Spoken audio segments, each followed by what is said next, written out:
keep up. You're very... I proclaim with all the power that is in me that the Inside Out podcast is the only true and living podcast on the face of the whole earth, with which I, Bruce Reginald McConkie, am well pleased, speaking unto the podcast collectively as well as individually.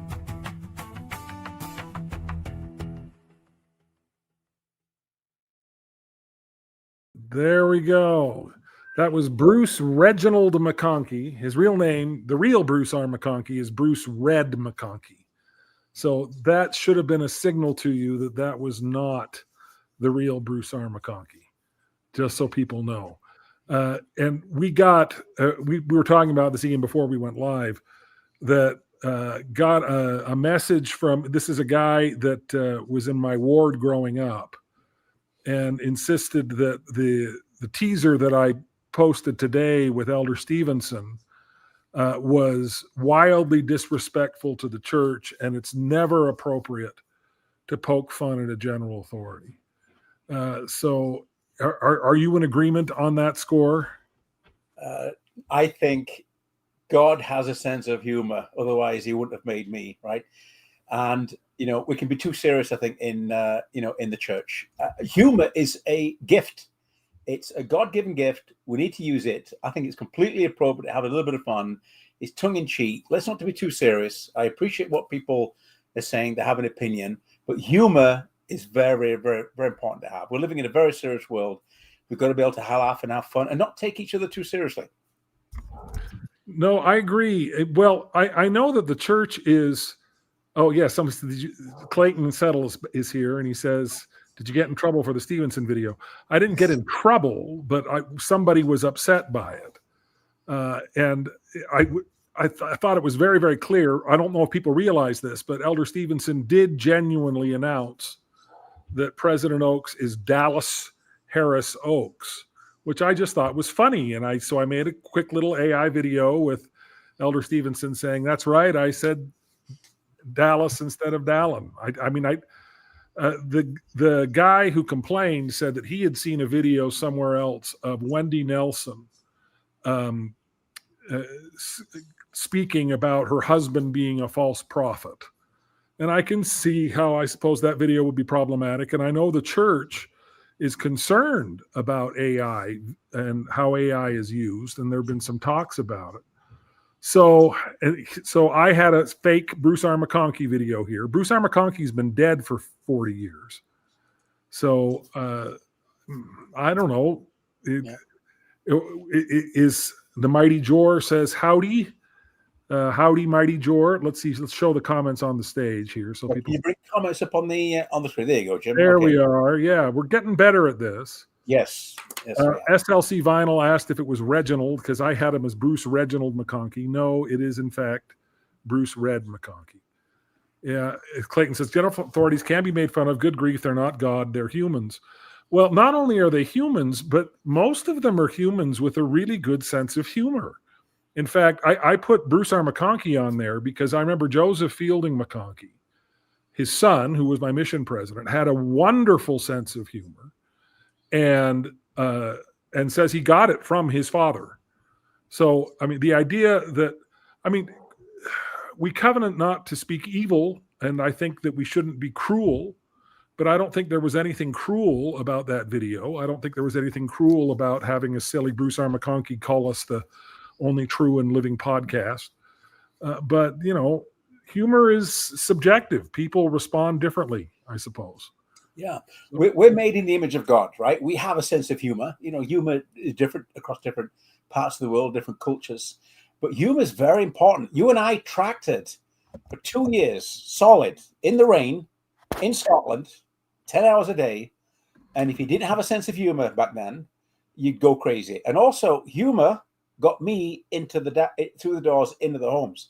Humor, when it's used appropriately, is a really, really important gift. It makes people laugh, makes people feel good, as long as it's appropriate and respectful. And the intent behind who we are, Jim, you and I, and these just hilarious animated videos is good intent. We're not intending to offend anyone at all. And by the way, when I spent that time with Elder Oaks, President Oaks now, the new prophet, Dallin H. Oaks, not Dallas H. Oaks, which I agree was funny.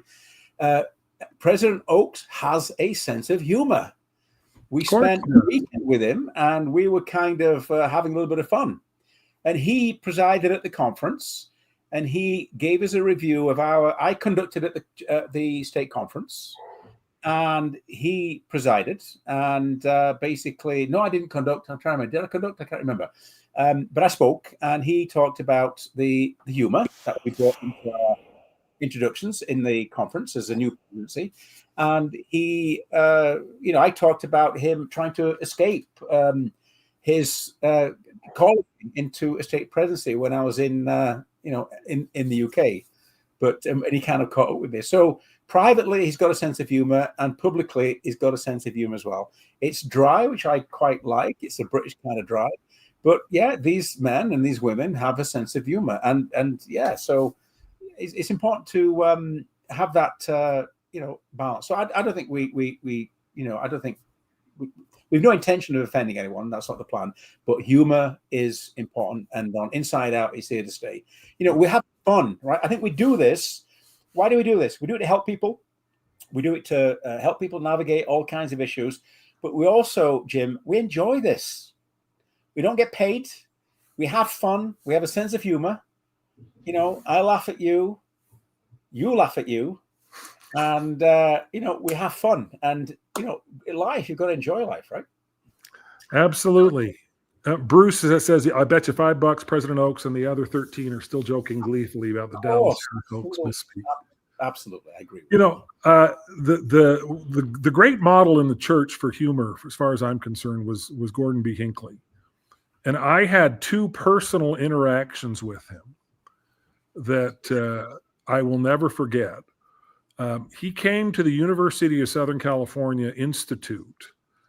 This would have been in probably the very early 90s, either 1990 or 1991. So he was essentially functioning as president of the church at the time because President Benson was incapacitated, and I guess President Monson had been called as a counselor by then. I'm not sure. Anyway, and he did a Q&A at the Institute. And I stood up. Oh, so I could tell you exactly when it was, because I was 23 years old. So it would have been 1991. And I stood up and I said, there had just been a talk about how important it was to get married. I was 23 and I was nowhere near married. I wasn't dating anybody. And I stood up and I said, President Hinckley, we're told to get married. Well, I'm 23 and I'm single. Am I going straight to hell? And the whole place laughed, and he laughed.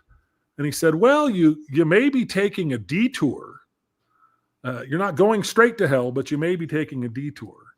And that got a laugh. And then when he started talking about the evils of Hollywood and the evils of the entertainment industry. And I started getting my back up because I was a theater major at the time, and my plan was to be in the entertainment industry. And I felt like he was personally attacking me. And afterwards, he made the line and shook everybody's hand, and he shook my hand, and he said to me, you look like a Bennett. And I said, I am a Bennett. And he goes, oh, what are you studying? I said, well, I'm one of those evil theater majors that you were talking about. And without skipping a beat, he just smiled and said, oh, well, there's always time to repent. And he just moved on. And I couldn't be mad at him. I mean, I was furious with him, and he just disarmed me in an instant with just a smile and a joke. And it was gentle. It was kind. The thing that you always found from President Hinckley when he would joke, and he had a great sense of humor, was that it was never cruel. It was never cutting somebody else down. And so it was, if anybody was the butt of the joke, he was the butt of the joke. And so I've always kind of taken that as a model as to one of the ways that humor can be appropriate, because I think even when humor, even when it's in jest, when you're making fun of somebody and ha ha ha, there's always an element. There's always, if there's any kind of element of cruelty to it, it just doesn't go over very well. We got a question from Clayton. Are GAs or apostles allowed to go on podcasts? Should get Matt Holland or Patrick Kieran on, since y'all have a personal relationship. Well, Ian, you're still working on Matt Holland. I am. I think I'm making some progress. I can't give the details, but I'm hoping to have a conversation soon with Matt Holland, who Jimmy, you and I served together with him at pretty much the same time. I came out before you, so I did work with him much more closely. I think perhaps than you did, but you met him, you know him, you've met him a few times, and we're hopeful, fingers crossed, we can get Matt on. It'd be great. If you listen to this, hopefully we can connect at some point. I'm just trying to make that connection, and you can come on, and it'll be a wonderful experience. Just on the humor thing as well, Jim, just going back to your point, Hinckley was one of my favorite prophets. I liked him because he didn't take himself too seriously. He kind of, when all these leaders, and we saw this in England actually at some of the conferences where people would introducing him and make him sound like a god, like, you know, President Hinckley's here and you got to like worship this guy and he's just amazing. Well, when he spoke, and I saw this twice, I think one was in the York Stake, he brought everything right down to reality, and his message was, look, it's important, but don't take me too seriously, kind of thing. I'm a man. I'm trying to do the right thing. I'm a prophet, and he used humor to connect with people. And he's my favorite because he made me laugh. Now, Greg Prince, who's one of the most extraordinary thinkers on the planet in respect to Mormonism and many other things, who we're having an ongoing, remarkable dialogue with on his very important document, which I think the church should obtain and read, titled A Roadmap for Improving Mormonism. In his document, that strategic document, he talks about boredom in the church, boredom in sacrament meetings, boredom in talks, the kids being on the phones and the iPhones, etc., during sacrament, boredom in the lessons. You know, I've lost count how many times I've heard a same old boring talk from wherever. And I always vowed that if I'm ever going to speak, I'm going to make it interesting. I'm going to make it funny. I'm not going to be monologue. And I said, don't pick me as a speaker unless if you want that kind of boring, traditional, because I'm not like that. In fact, when I was interviewed, Jim, by President Oakes personally, there was Elder Cook, President Oakes interviewing me personally. We had a bit of a joke. So when I was traveling to, I don't know if I told you this, I was 15 minutes from the stake building, going to the reorganization of the Vernon stake in British Columbia. And I was going there just to attend conference. 10 minutes before I got there, I got a phone call saying President Oakes needed to meet with me. I was, I guess what my reaction was. Surprise, fear, terror?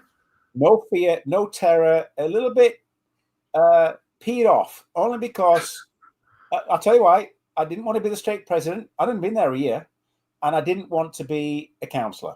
I just didn't want it. I've only been there a year. No one knew me, right? So I'm in the meeting with him, and we're having Cook's in the corner. He's in front of me, President Oakes in front of me. We're getting along. He's asking me about, my background, where I came from. And he said, if we want to call you, we called the stake president, we're going to call you as a counselor. So thank goodness I wasn't the stake president. They called a better man as a stake president. Thank goodness. And so, but he said, will you support this president? I went, of course I will. Why wouldn't I? And so I had this this banter. I wasn't starstruck. I wasn't bothered about, I respected him, but we were kind of just regular guys in some way. And I really liked that.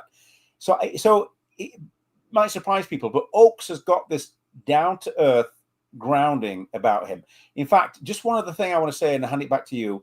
If there are 4 different social styles. If you're looking at the personalities of anyone, so the personality styles of anyone, they fall into primarily 4 groups: expressive, amiable, driver, analytical. Eyring and Christopherson, in my opinion, are amiables. You have a primary social style and you have a secondary one. Oakes is a driver and analytical, is a lawyer, prosecutor, judge. They like details, they like contract, but he's also a driver. The other 2 are not. That means he gets things done. He's a driver and he pushes, right? So, and that social style is going to drive this presidency. If you look at, what does the church look like under the Oaks presidency? Well, I think it's going to be driven. I think it's going to be back to some of the fundamentals. We have heard quite a bit about the proclamation to the family. On the family, I think we're going to be kind of focusing on the family value, traditional family, conventional family principles. He spoke about that at his conference. But what I'm remembering is that if you look at his body language, because that's part of the social style, it's your personality style, how you behave, how you conduct, how you communicate, etc. But also you look at the body language. And if you look at the body language, the split second before Oaks gets up to give his final talk in conference, can you remember what happened there? Do you remember his body language? I didn't. I don't.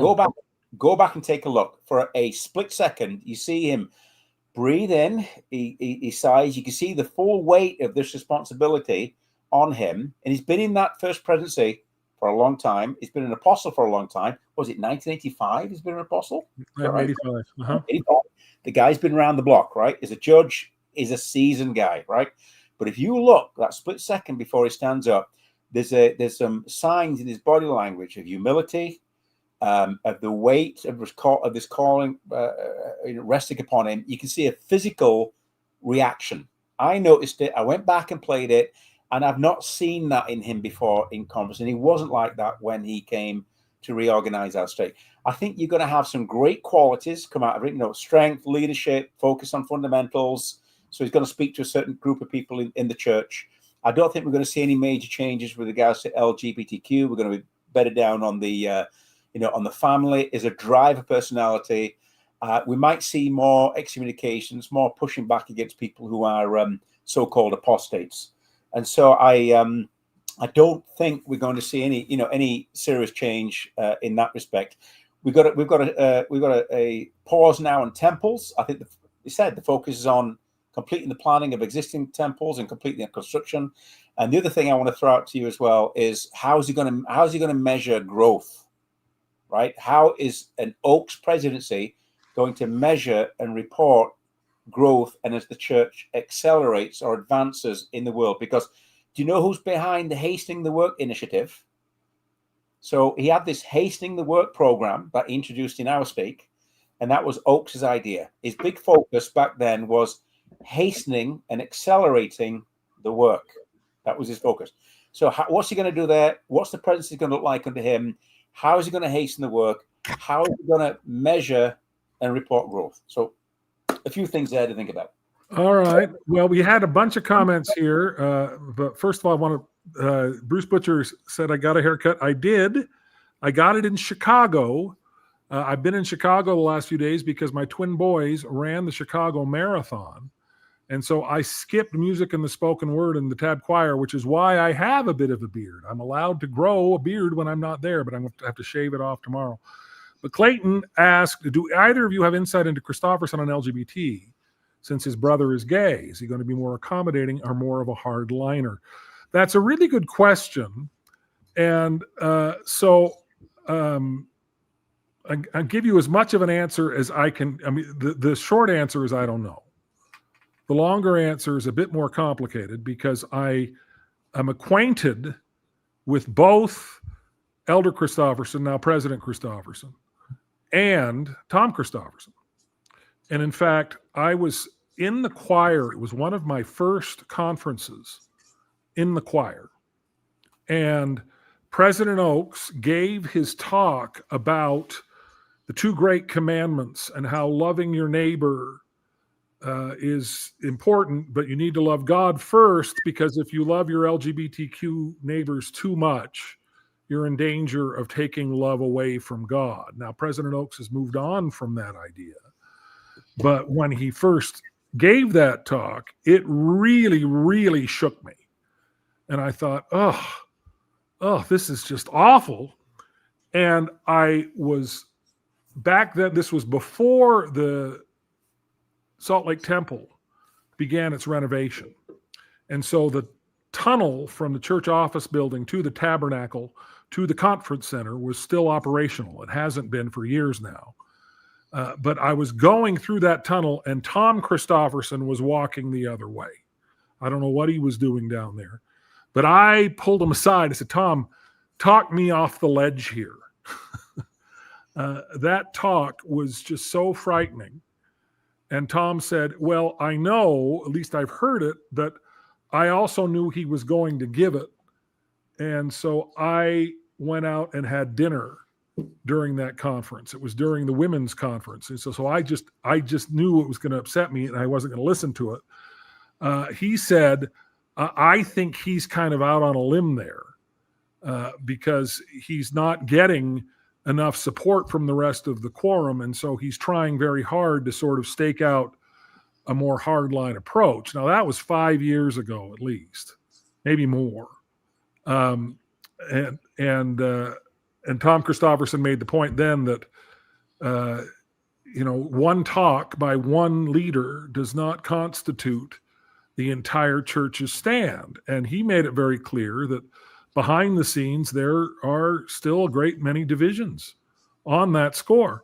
Now, Elder Christofferson, and how I'm acquainted with him, when my father had his stroke that took his life, Elder Christofferson was traveling through the Washington, D.C. area and made a stop at the George Washington University Hospital and invited me and my brother and the other Melchizedek priesthood holders in the room to stand in a circle, and he gave my father a blessing that was just lovely, that essentially released him from this life. My brother ended up giving him another blessing that specifically did that. But this blessing essentially said, well done, thou good and faithful servant, essentially. And one of the things he promised in this blessing was that my father's mental capacity, even these last few days, would not be diminished. And that blessing was absolutely fulfilled. Stroke victims usually have some kind of diminished capacity. My father did not. My father was lucid right up until the moment he died. Well, not right up until the moment, because then he went into sort of death throes and wasn't communicating. But as long as he was communicating, his mental faculties were all there. So I mean, I've got a very soft spot in my heart for him as a result of that.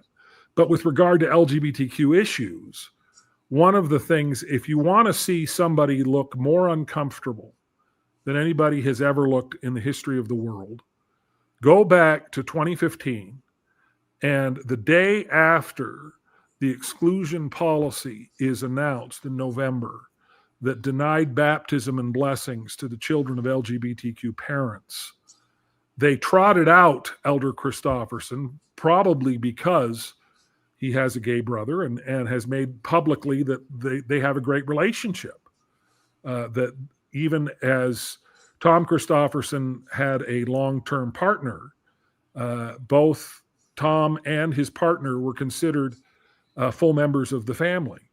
And so they were modeling how to be inclusive, which kind of flies in the face of some of the things that President Oaks was teaching at the time. He has that famous statement of, well, yes, you can come visit, but don't expect to stay overnight, and don't expect us to take you out and introduce you and pretend that we endorse your relationship.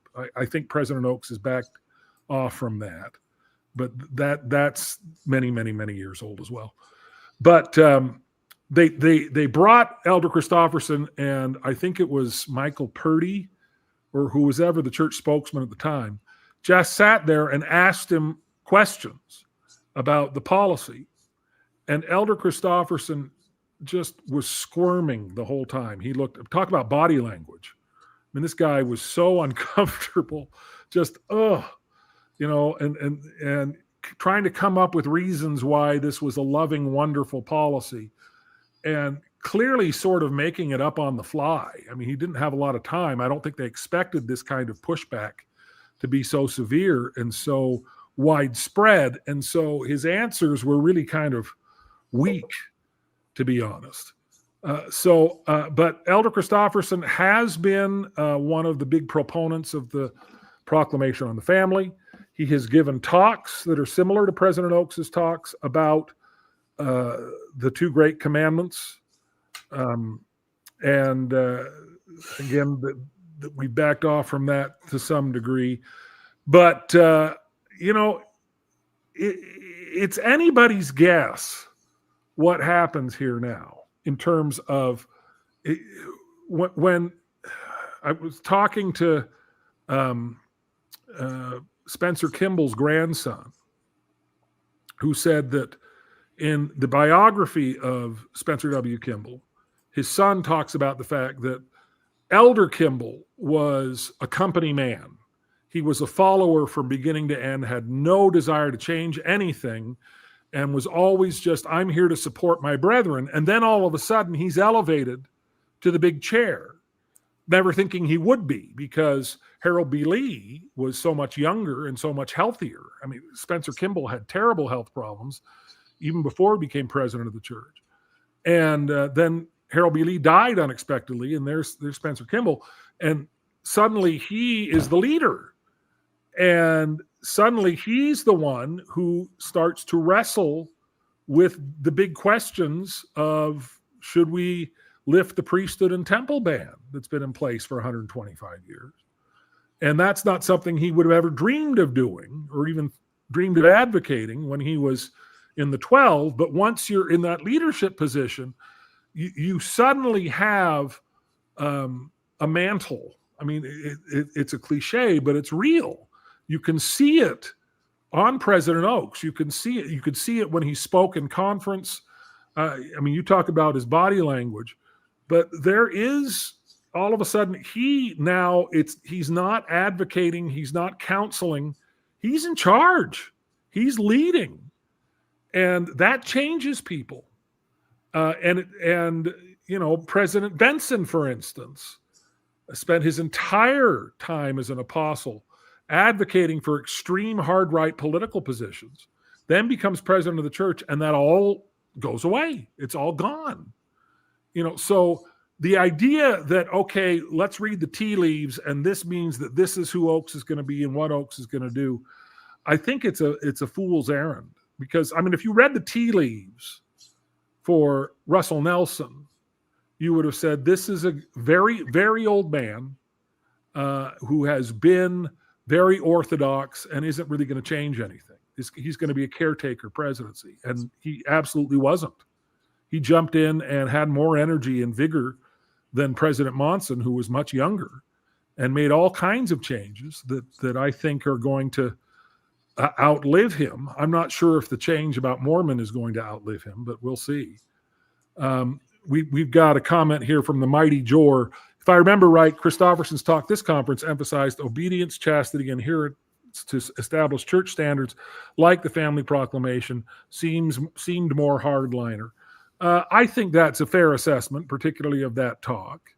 I think you've seen evidence from Elder Christofferson of more thoughtful kinds of talks. A lot of people were really expecting Bednar, and I think Bednar has that reputation, although interestingly, David A. Bednar has never, in conference, never once mentioned the proclamation on the family.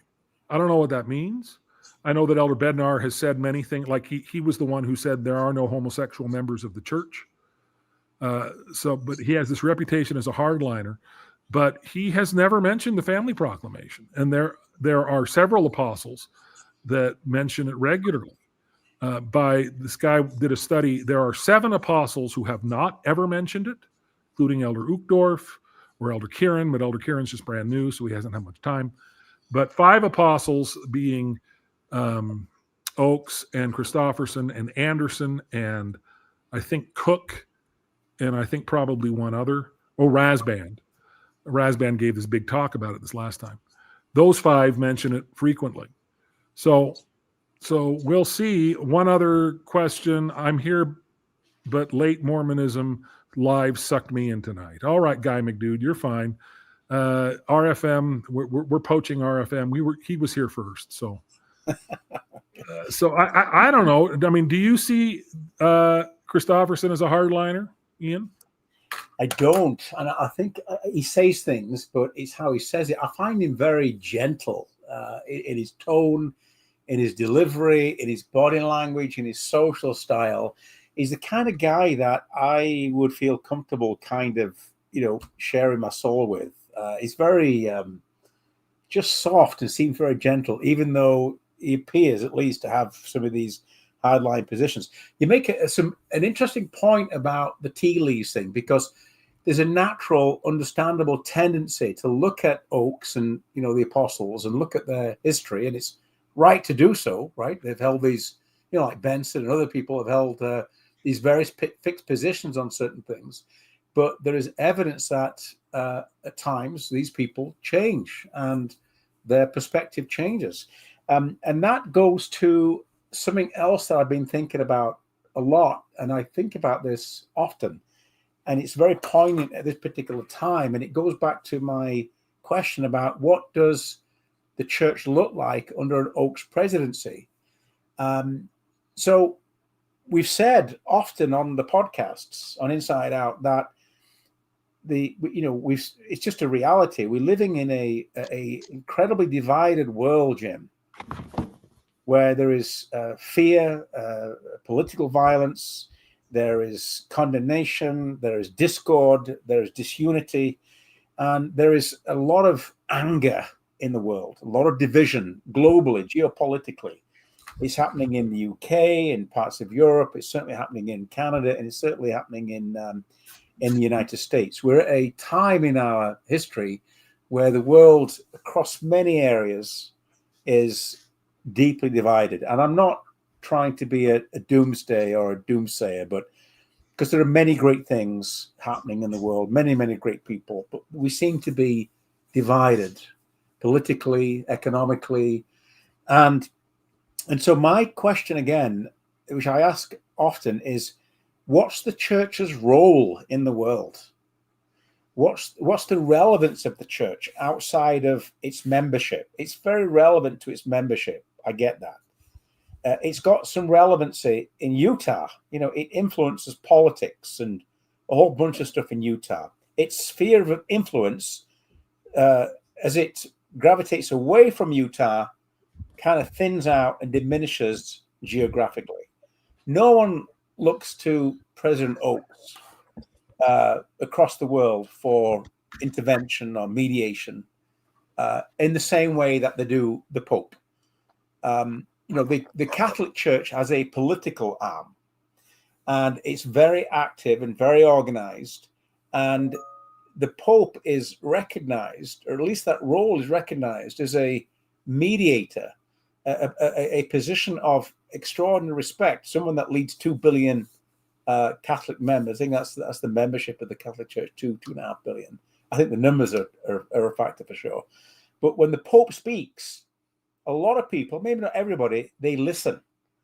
Especially I think this Pope, who's got some. I think each Pope brings certain qualities, and I would love to see the day when Oakes or someone like a prophet of the church who is recognized, understood, and respected to some degree, and whose opinion is valued across the world. So, by the way, Elder, his name, introduced Elder Oakes. The one who called his name Dallas, his name escapes me. Stevenson. Oh, Eric Stevenson. Eric Stevenson. He said something, many things interesting. He said something that's very, very significant for me, at least. He said, and I'll try to get it as close as I can, that the experience of calling a prophet, that revelatory experience confirmed that the church is led and is directed by Jesus Christ. He said that. And that reminded me again of the official position and understanding of the church, that Christ is at the head of the church. He said that very clearly. So if Christ is at the head of the church, what does Christ think about what's happening in the world? And I'd love to get people's opinion on this, right? What's Jesus Christ's position? What's his counsel? What's his direction and instruction to the prophet of the only true church on the earth? in respect to what's happening in the world across serious issues: poverty, economics, geopolitics, division, war. There seems endless problems that we have to fix. And aside from some of the frankly less important aspects of the church, and I'm not saying anything disrespectful to Nelson or his legacy, because it is an extraordinary legacy. He was an extraordinary individual, and Nelson will not be forgotten in a very long time. He had a significant impact on the church for sure, and we'll see what Oakes does as the leader and president of the church. But I'm hopeful that Oakes will step up, and as that driver personality, that driver style that he's got, will speak up and stand up and come more into the front of the issues that are impacting people across the world. Because the church claims to be the church for the entire population, right? Not just the membership, but the prophet who represents Jesus Christ, whose planet this is. We teach that Christ created this planet under the direction of Elohim, under the direction of Heavenly Father. It's very clear. The doctrine is very clear. So what is the instruction of Jesus Christ to his prophet? What's the role and significance of the prophet's calling, who's a seer and a revelator, can see things, feel things, understand things that we can't, bring answers to problems that we perhaps don't see. And surely Oakes, with his leadership and his driver and his skills in legal and prosecuted, and we agree, he's one of the best communicators that the church leadership has ever experienced. Let's face it, he's an exceptional communicator. I know this firsthand because I've met with him. We know this. He might not agree with what he says, but he's an exceptional communicator.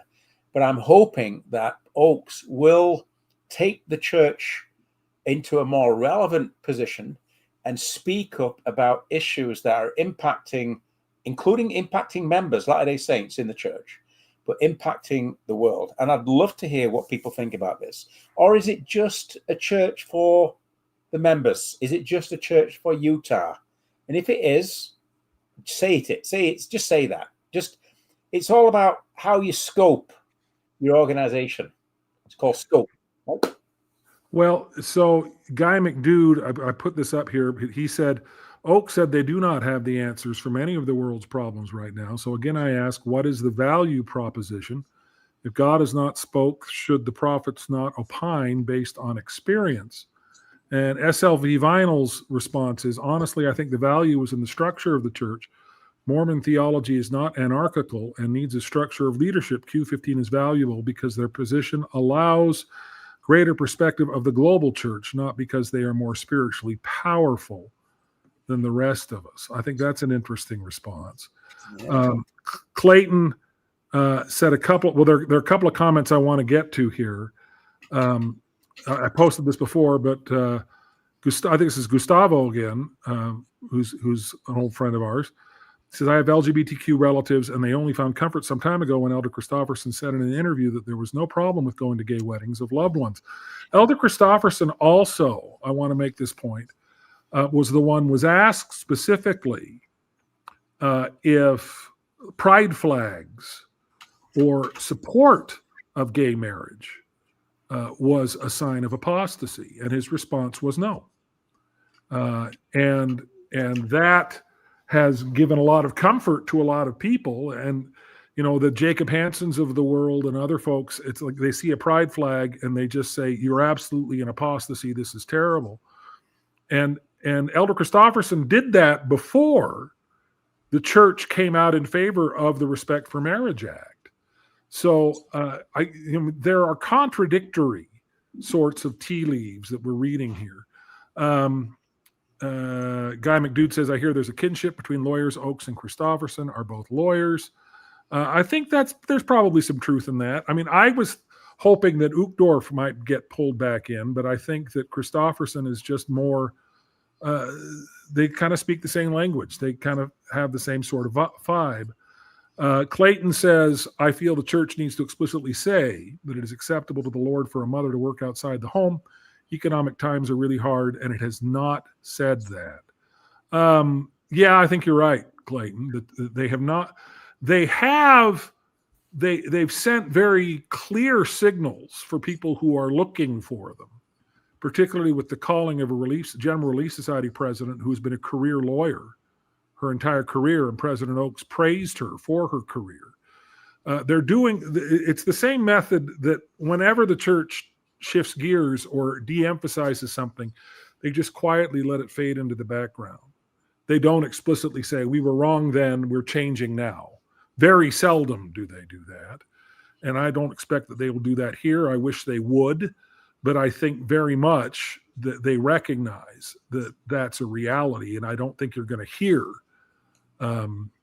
big preaching from the pulpit. It was interesting, for instance, that Elder Rasband's talk about the family proclamation emphasized the elements of the family proclamation that were the least offensive and the most inclusive. And Ian, as you pointed out, he brings up preside, but he doesn't actually read the language. He doesn't say preside over.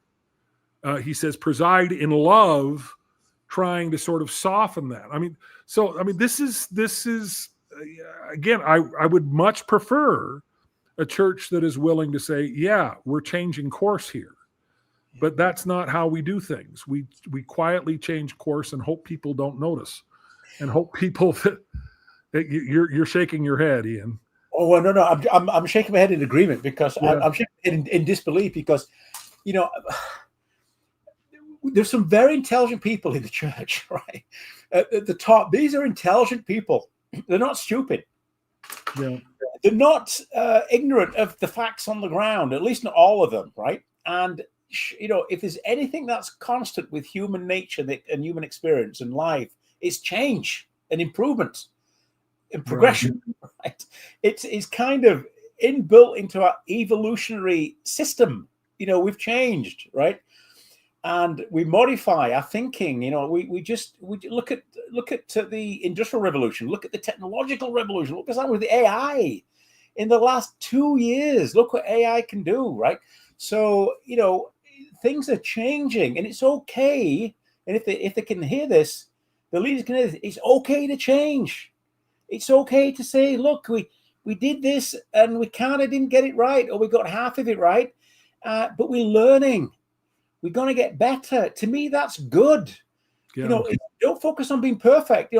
What's that? Someone said this to me earlier today, or was it this week? They said that perfection is the enemy of progress.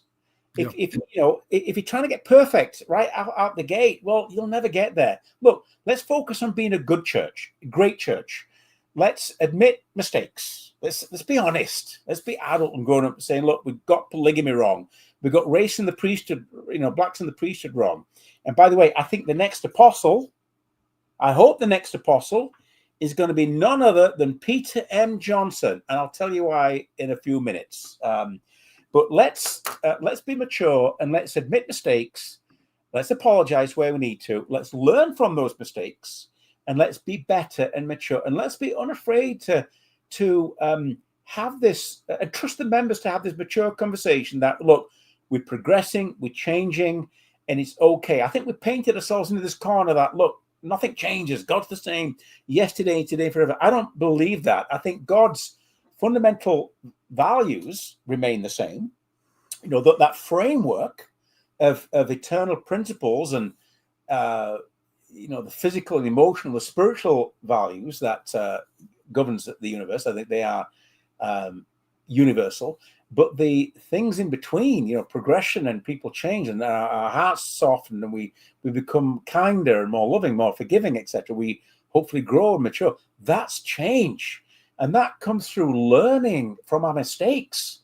I would wager that you and I, and many others, have learned more from our mistakes than our successes. I know I have. I've failed a lot. I've succeeded a lot less, probably, actually.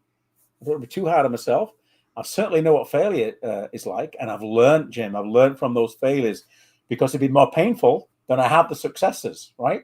So, so feel free to comment on that, and we'll get some other comments. But I do want to get your thoughts, Jim, and our listeners here on who they think is going to be the next apostle. Go ahead. Well, no. Well, again, I'm going back to these comments. This was really interesting. Bruce says, D. Tucker Christofferson told the father of a gay son in an interview that maybe the church is not a good place for your son. Heard this on a podcast with the father. That would be a really sort of mature approach. I mean, I have thought often what I would say to, if I were a bishop, if I were a church leader, what I would say to somebody who came, and it might be something similar to that, which may explain why I'm not a bishop and why they're not calling me. But Clayton also says he would love the church to actually speak directly and plainly and not make us decipher changes in tone. So frustrating.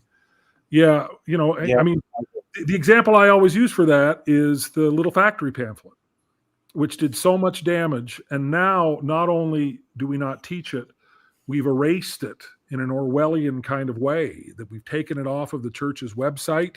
It's as if Boyd K. Packer didn't even speak in October of 1976. But if we know it's that damaging and that wrong, there are still people out there that use it. There's still people out there that reference it. If we don't explicitly disavow mistakes that we've made, then we get people like your friend that we had on our podcast, who's still trying to tell us that the racial temple ban wasn't racist at all and was great, and Black people chose to be discriminated against in the pre-existence, and blah, blah, blah, blah. So I don't know.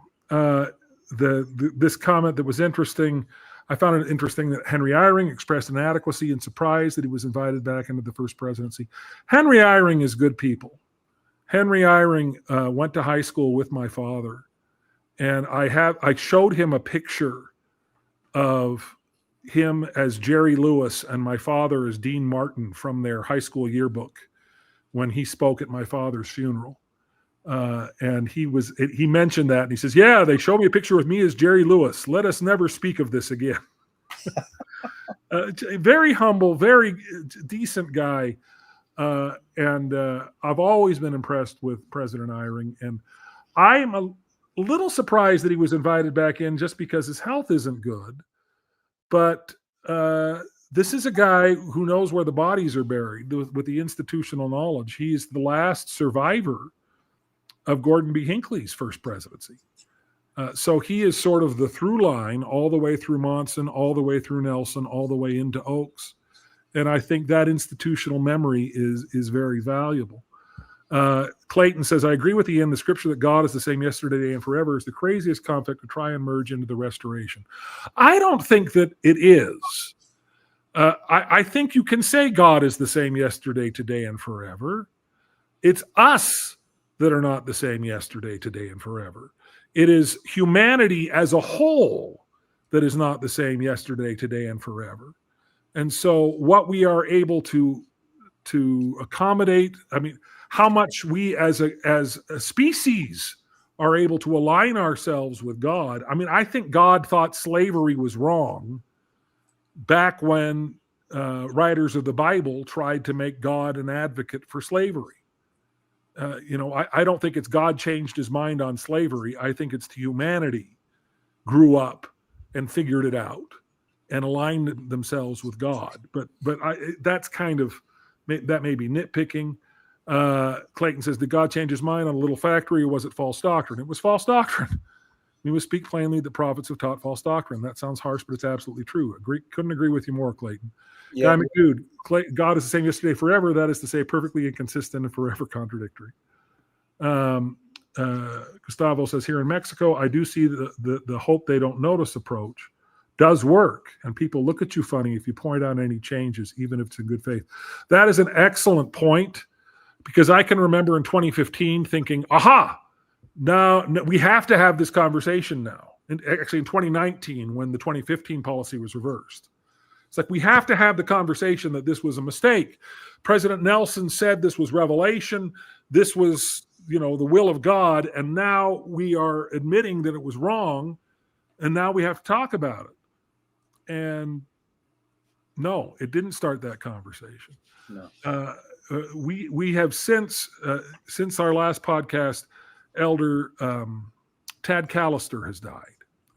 And so I can now, I feel a little more comfortable using his name, because he was a general authority that we met with at one point, try to get him to appear in the Inconvenient Faith documentary. And it was very clear early on that he didn't want to do that. And so we didn't really press the point. But we met with him right after the policy was reversed. And one of the first things he said was, oh, this is the way Jesus works all the time. Jesus at one point said, don't take purse or scrip. And then 3 years later said, take purse and scrip. See, just like 3 years where the policy was this way and the policy was that way. See, and I just thought, oh boy, really? That's the line we're going with?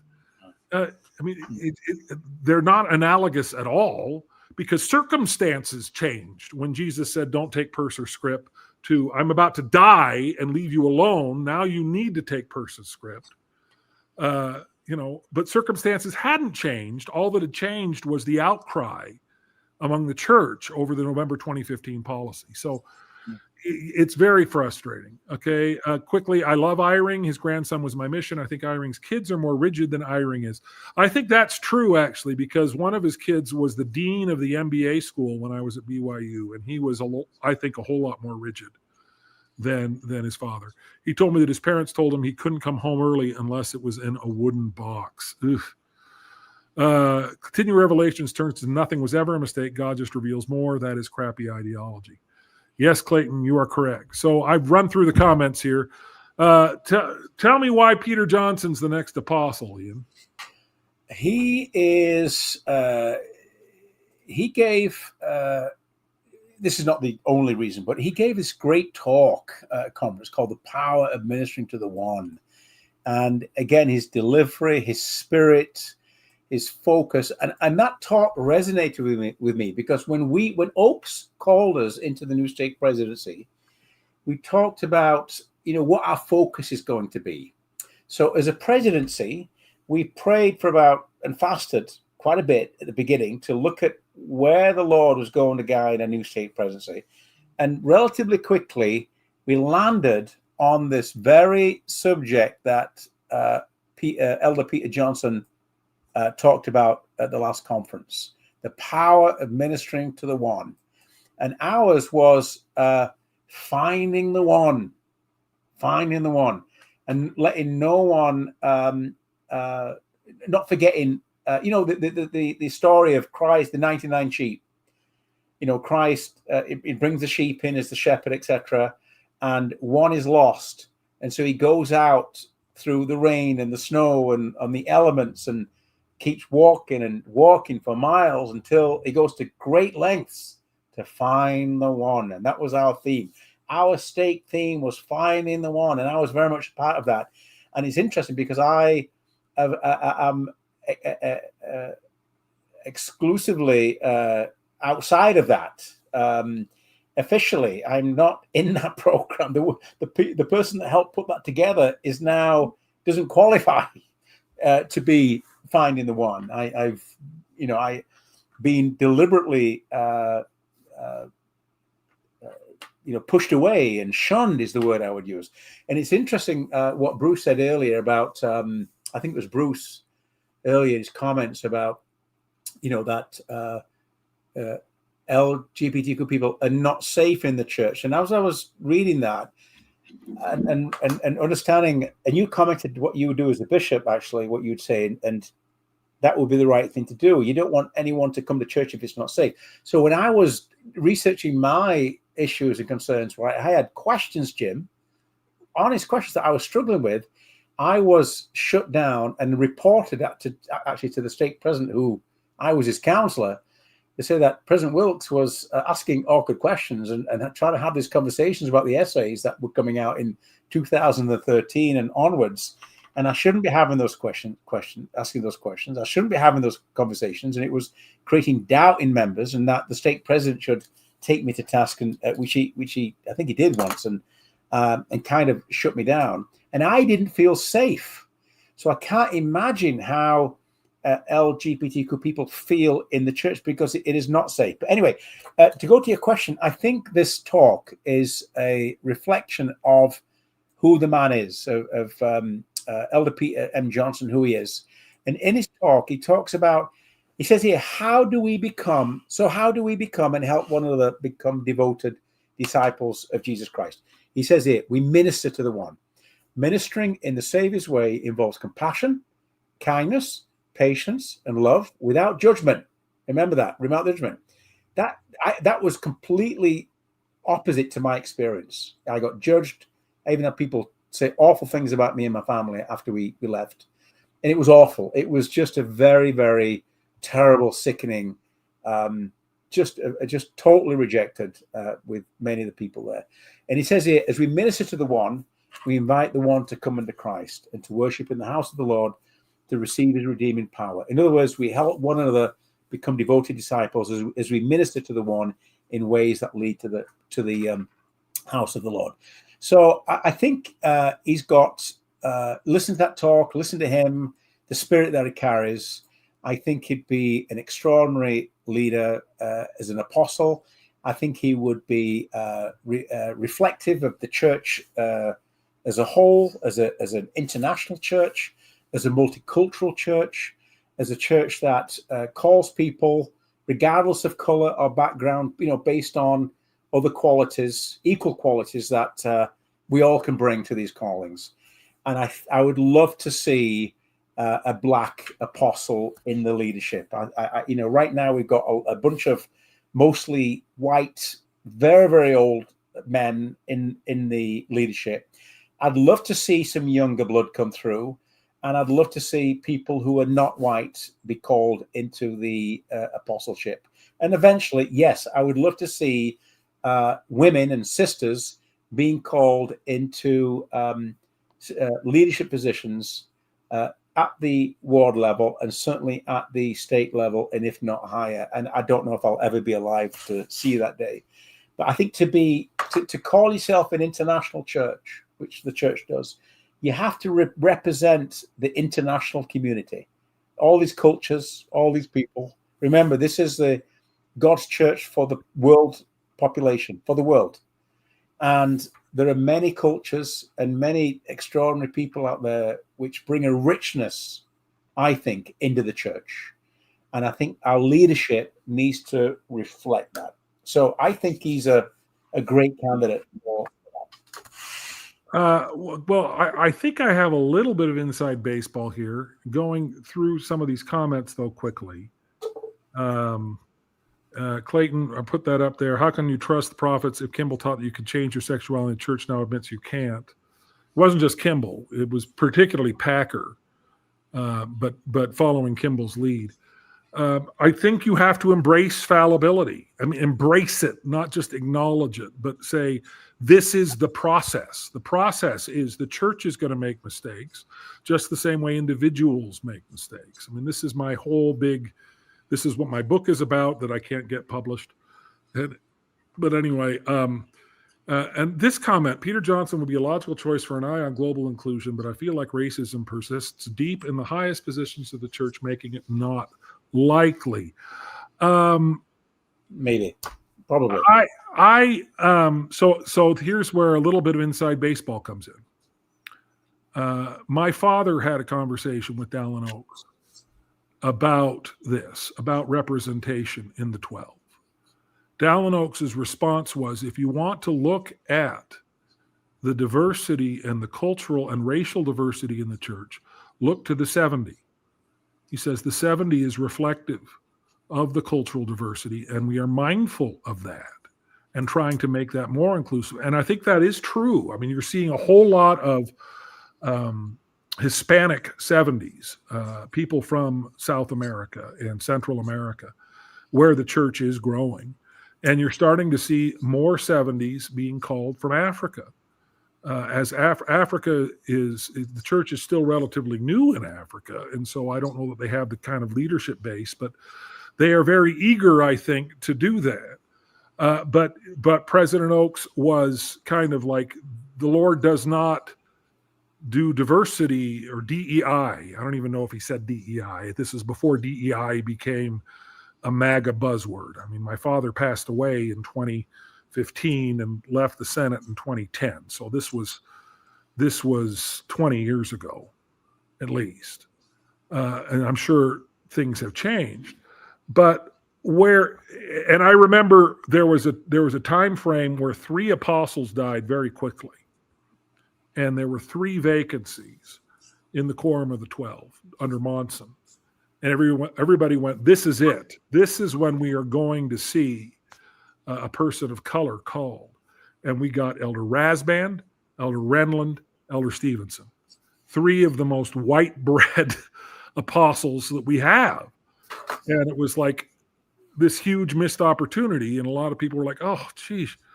But since then, we've gotten Elder Gong, who is an Asian American. He's very much, Elder Gong was the area authority in Washington when my father was dying, and he came and visited us. A lovely, lovely man. And we've gotten Elder Suarez.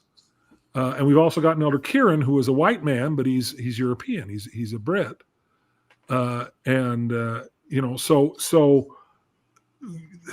they seem to be mindful of that. And the hint that they were mindful of this too is that we saw 4 black speakers in this last conference.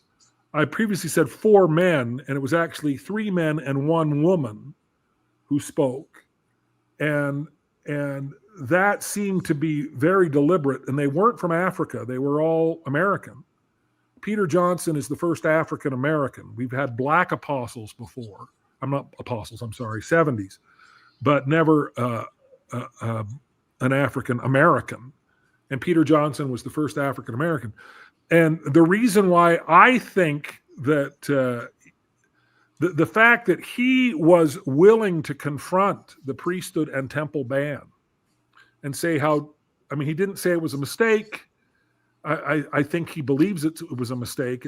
That came through sort of from the tone of it. I mean, the way they talk about it, they always sort of hedge their language to make sure that they don't offend anybody that is clinging to the idea of infallibility, which drives me crazy, and I'm sure it drives Clayton crazy. But he made it very clear how uncomfortable he was with it, what a stumbling block it was. And I think that was sort of a deliberate choice to prop him up there. We have another black 70 who did not speak in this conference that has been talked about as an apostle, Elder Corbett, who came with the choir when we went to Florida and Georgia and spoke to us in Florida and Georgia. I think Peter Johnson, I think Peter Johnson, here's the thing. It's not a question of who the most righteous is or who the most talented is. We have an overabundance of both. I mean, I've said many times that there are 15 people in just about every ward in the church who are just as righteous as the 15 men who stand in the highest offices of this church. So it's not like he's the most righteous. But I think this is a time when confronting racism requires us to elevate somebody who had previously been denied those blessings. And so I think President Oaks, here's the other thing. Everybody thinks he's this hard right-wing lunatic. President Oaks is the one who gave a talk at BYU about how Black Lives Matter. And everybody tried to reinterpret that as he doesn't really mean that. He does, but he was very clear that he says it's an eternal principle that Black Lives Matter. I mean, I think there is racism in the leadership of the church. I think there is institutional racism. I do think President Oaks is thoughtful enough and mindful enough to be able to be aware of it and to confront it. And so I think that the Peter Johnson is a logical choice. So we have a number of comments here. Okay, we already saw that one. If LDS history is any indication, Mormon Elohim certainly doesn't do DEI. LOL. Okay. Is this going to be a weekly tradition? Yeah, I think so for the foreseeable future until we can't do it. I don't know. Ian, is this a weekly tradition? This is going to last forever. Some things change, some things do not. Inside Out is the same yesterday, today, and forever. I'll say that's from The Matrix, by the way. That quote from The Matrix. It does. Oh, he's saying, I said this is going to drive Clayton crazy, and he says it does, Jim. I would be surprised if Al Corbett called him the apostleship. I think he caught too much pushback for his ATC talk. Yeah, I agree. He gave a talk about activism toward the church that was really quite strident. And, Elder Johnson is if we're going to call a black apostle, Elder Johnson just seems to have more of the pastoral. I think he would be a more ecumenical choice than Elder Corbett. I think Elder Corbett is really kind of divisive. All right, so we are coming. It's an hour and 5 minutes. We want to keep these to about an hour, I think. Do we have any parting thoughts, Ian? Or what words of wisdom, summation? I still hold out the hope that we are, as a church, we're going to become bolder, more relevant, more confident, less fearful of people's opinions and reactions, especially when we want to do the right thing. There's always going to be opposition. There's always opposition to doing the right thing. Do the right thing. Let's be kind, loving, inclusive. Let's admit, instead of deflecting onto the next initiative, like all these big stuff that happens, like with Nelson and the mistake that clearly was made about the reversal with the LGBTQ issues in the 2015 November policy, and painting himself into this very tight corner because of that revelatory process, which is on the record on video, actually describing that in great detail. Instead of shifting from one initiative and program to another to present the church as progressing and moving and forward, let's have I won't say the word, I'm live here, but let's have the courage and the intestinal fortitude to say, look, we're fallible. We make mistakes. We're sorry that we make mistakes. We're going to learn from those mistakes. We're going to do better, and we're going to be more inclusive and more progressive. So I don't know if we'll get that from Oaks. However, to your point, there's evidence where prophets have their behavior's changed, their positions changed when they become a prophet. So I'm hanging on to that. I think the thing I learned so much from this, this conversation, and I think that I'm going to take that with me, because that's really struck me, Jim, what you said earlier about let's give Oaks a chance. We'll know within the first few weeks and months what's going on, right? Let's be open-minded, but I'm hopeful that we're going to see bold leadership and more courage, less fear on saying and doing the right things, and being spiritually mature to say, look, we're learning. We, like Elder Uchtdorf said, there's been things that have been said and done in 2015 that were wrong, that were not in harmony with the gospel. Do you remember that? I do. I won't forget that talk. I think that's one of the best talks ever in the history of the church. So let's get open-minded. Let's see what happens in the next few weeks and months. Absolutely. Quickly, the comments. Bruce says this weekly YouTube live stream likely won't be small forever, but I sure enjoy the smallness. It feels like a cozy gospel discussion on a holiday weekend. That's a great way to describe it. It is, Bruce. That's very good. SLC Vinyl agrees. Okay. And Guy McDude says, can we call in yet? There's got to be a way to do that, and I haven't figured that out yet. So, Guy McDude, I'm going to make you this promise. You'll be able to call in next week. I will figure that out. There's got to be a way to make that happen. What's his $20? Because we don't take money. But anyway. Clayton Settle says they're scared of Peggy Fletcher Stack. Clayton, Peggy is my cousin, right? So she's the religion reporter for the Salt Lake Tribune, and she had told me that I'm not supposed to tell people that I'm her cousin, but then I was on her podcast and she admitted that was. So the cat is out of the bag. Ian, let the spiciness fly free. Guy McDude says, hot, spicy damn. I think that is a great way to conclude. I like that. Hot, spicy damn. I'm going to use that. Thank you. She featured me in an article about missionaries coming home early for mental health reasons. I think I may have given her your number. Maybe not. Maybe that happened before. Anyway, Bruce says, God bless everyone here. Thank you for your comments. Thank you, Ian and Jim. May all the best of life come to you all. And those are great words to end. Thank you all for joining us. We will see you next week. And just want to tease, Ian, our episode this Saturday. Oh, go for it. Our episode coming out this Saturday, we recorded this a little while ago. It's with a man named Steve Hassan, who is an international cult expert. And he's the one who created the BITE model, which I think you're probably familiar with. We had a great discussion. We've had all these other timely things happen, so we haven't released it. But I think, has he released his? He's released his already, or he's waiting for us? No, not yet. He's going to release his this Saturday when we release ours. And this marks a shift. We're going to stay on the traditional model with Inside Out, but we have an idea of expanding it and reaching audiences beyond Mormonism on relevant issues.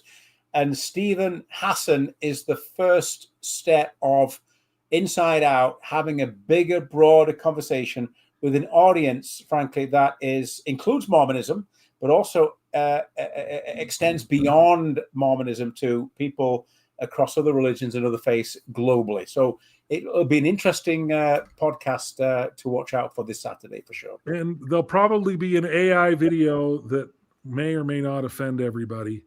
I think it should be okay. Yes. So y'all are getting big time, getting all the big wigs and the occasional normie, me. Oh, you are a big wig, Clayton. I want to say otherwise. I want to say this, and I'm going to go here, and I'm going to go. But I want to say, people like Bruce and Clayton and other listeners who are, great rank and file, if that's not offensive, but regular bedrock members of the church, they bring a significant value and experience to our conversations because it's representative of the members as a whole, and that's most important. What we experience as regular members in the church and those struggles and questions and doubts and just the life, living as best as we can as regular members of the church. Those opinions, those experiences are so important to our conversation, Jim. It's not really about the big wigs necessarily or etc. It's those regular folks like you and I and Clayton and Bruce and others. That's very important experiences that they bring to these conversations. Absolutely. Absolutely. So thank you all very much. Thank you, Ian. Thank you, Jim. We will see you all next week, and we hope you'll download the episode on Saturday. It's going to be a big one. And thank you all for joining us for Inside Out.